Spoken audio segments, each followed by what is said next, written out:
Kwa majina naitwa Mwalimu Timothy Joshua, ni mwalimu mkuu wa shule ya St. Mary's International School campus yetu ya Mbeya. Leo shuleni kwetu tarehe 18 mwezi wa 3 tulikuwa na tukio la utamaduni wetu sisi kama Watanzania, lakini tumebezi sana katika makabila yetu, kwa sababu unajua asili yetu ndio urithi wetu. Kwa leo tumefanya ili kuwafundisha watoto wetu wajue asili yao kama kabila fulani ni wapi, hasa ukianzia vyakula vyao, namna wanavyosalimiana, namna wanavyofanya mambo yao na densi mbalimbali zinazotokana na haya makabila mbalimbali ya hapa nchini kwetu Tanzania. Kwa kweli siku ya leo imekuwa ni siku nzuri sana. Watu waliofika siku ya leo wameenjoy kwa kweli.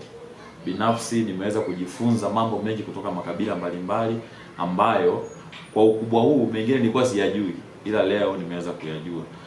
Kwa kweli niwasisitize wote wanaonisikiliza kwamba tusiache mila zetu, tuzienzi mila zetu, tuishi maisha yetu na yale tuliyoachiwa na wazee wetu, tuendelee kuyaishi ili tusije tukapoteza asili yetu.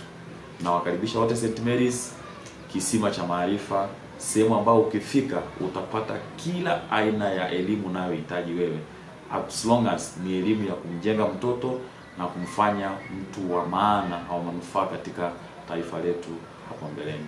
Asanteni sana, karibuni sana.